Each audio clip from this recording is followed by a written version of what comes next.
Hi everyone, hope you guys are doing well. This is James from Divine Crochet. Welcome to my channel. Once you get to that point in crochet that you want to start creating your own pieces, you'll quickly realize it's actually quite easy to create a piece that you like the aesthetic of. However, designing something that functionally works in the way that you want it to is a lot more challenging than you might think. And this is because something that a lot of us don't really talk about is crochet stitches are kind of good in certain aspects, but in other aspects they're really not. So to create a design that's going to work most effectively, you really need to consider what the stitches that you're using is doing within your garment or your piece or your toy or whatever you're creating. After a lot of trial and error of creating jumpers that didn't look good once I tried them on, or creating bags that just stretched out over time to the point that I would never wear them again, I'm going to be going through the main three things that I like to think about whilst picking a stitch, and at the end of the video I'm going to share a few non-stitch factors that I also like to consider within this kind of process. So make sure you stick around for that. Before we get into the video, make sure you're subscribed and like and comment on this video if you find it helpful. But without any further ado, we'll just get straight on into the video. So the first factor that you want to think about when picking a stitch for your new project is when you imagine your finished project,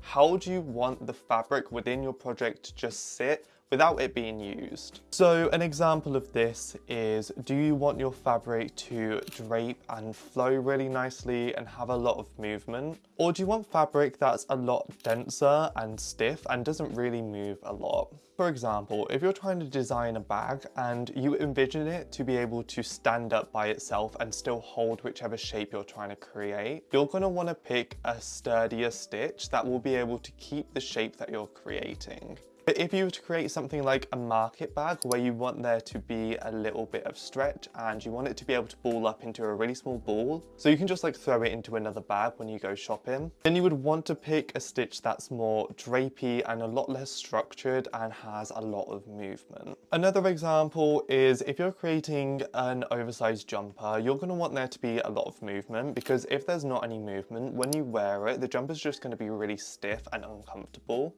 and it will probably just look a little bit funny. So that's a project that you would really want to make sure that the stitches that you pick drape really nicely. Some examples of sturdier stitches would be something like a single crochet or a half double crochet, and then flowier drapey stitches would be something like a double or triple crochet, or even something like a V-stitch or a moss stitch. If I wanted to use a stitch and I wasn't sure if it was sturdy enough or whether it draped enough for the project that I wanted to make, what I would do is I would create a gauge swatch and then just play around with the fabric and see how easily it folds and balls up and how it moves. And the more natural movement your panel has, the better it will be for things such as oversized jumpers or, as I say, a market bag.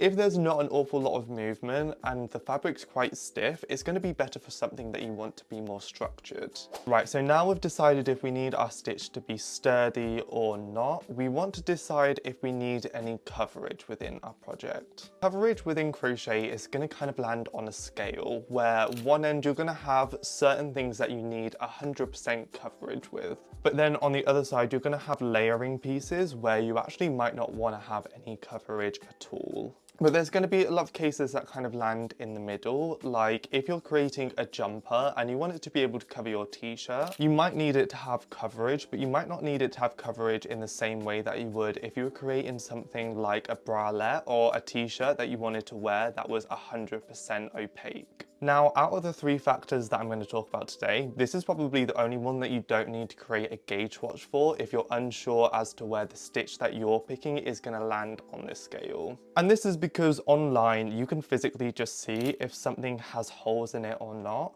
So if you're unsure, obviously make a gauge swatch, but personally what I would do is I would just look at the stitch, and the more frequent the holes appear, or the bigger the holes are, the less opaque your stitch is going to be. Right, so at this point we should know whether we need a sturdy or a flowy fabric and whether we need any coverage or not. The final thing that we need to consider is when we use our piece or our product or whatever we're creating, does anything need to stretch, and should anything not stretch at all? So an example of this is if you're creating a dress, you might want to use something like a slip stitch for the midsection, because that's going to have a lot of stretch, so it's going to be able to be kind of put on and taken off a lot easier. But this is a kind of stretch that has pull back into it, so when you wear it, it's still going to be form-fitting. That's going to be a project that you need a lot of stretch with. There are also going to be projects that you need a tiny bit of stretch with. So this is going to be something like a jumper, where you just need it to be able to stretch and move so you can put it on and take it off with comfort. And obviously this is going to be more important for more form-fitting garments, but this doesn't necessarily mean that they need to be super stretchy. You just need to make sure the stitches that you use aren't too tight. And then that's kind of one section, but the other side to it is there's also going to be garments that you can't afford to have any stretch at all. The things that come to mind immediately are things like bag straps, or even straps on something like a tank top or a dress, where there's going to be weight put on this fabric and these stitches. So what would happen over time if your stitches were stretchy is they would naturally just stretch out and not be able to pull back in. What comes to mind here is the Tunisian stitch that a lot of people use for bag straps. That doesn't really have a lot of stretch at all. So if you want a stitch that isn't going to stretch out, that's going to be a good option. I also thought I would mention, when you're testing the stretch of your stitches, you can utilize a stitch that has more stretch in one direction than the other. I've got an example here of a single crochet, and if I stretch it vertically, so this is how I built up the panels, this side has stretch to it, but if I stretch it horizontally, there is a lot less stretch than if I stretch it this way. So if you build up a gauge swatch and you realize that there is a lot of stretch in one direction but not the other, and you need there to not be a lot of stretch. For example, if you're making the body of a bag and you're going to put things inside and you don't want the weight of that to stretch out the size of the bag, you can utilize the way in which the weight is going to go, which obviously in a bag, gravity is going to go down. So instead of crocheting my bag where it would stretch out like this, I can do my single crochets like this, because there's going to be a lot less strain on these stitches, so it's not going to stretch out as much. And again, I would personally do a gauge swatch for this, but if you need something with a lot of stretch, I personally would do a slip stitch or a yarn over slip stitch if you don't need as much pullback.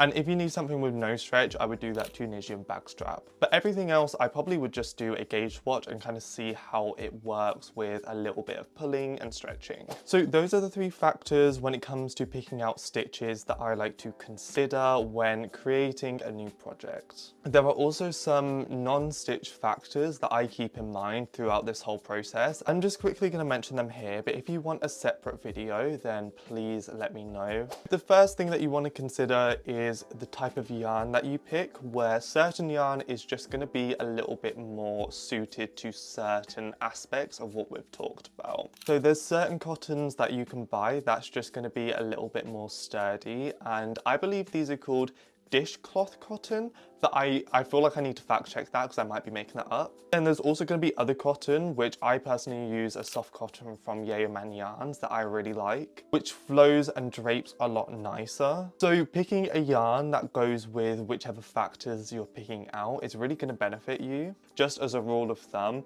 thinner yarn drapes nicer and thicker yarn is a little bit more structured. But obviously that's kind of a generalization, so don't take that as gospel. On top of that, you've also got your hook size, where a lower hook size than what is recommended is going to yield a tighter, less draped fabric. And it's going to be a sturdier fabric as well. Whereas if you pick a larger hook size than the one that's recommended, your fabric's going to drape a lot nicer, but you're going to lose some of the opaqueness. So your fabric's going to become a little bit sheer. So as I say, if you want me to talk about those in further detail, I will make a part 2. But what I do to kind of check that that's not going to affect the gauge swatches that I did is, obviously, I use the hook size and the yarn type that I want to use for my project in the gauge swatch, just so I see how the stitch interacts with the hook size that interacts with the yarn. And this just builds a better idea for me as to what my final project is going to work like. So I'm going to leave that there for today. If you guys have any tips surrounding this topic, please leave them in the comments below. I hope you found this video helpful. Really, how much I think about these factors is very dependent on how functional professional my product needs to be. Make sure you're subscribed to this channel because I post new crochet content every Monday. I also sell my written patterns on my Ravelry and Etsy, which I will leave linked in the description below.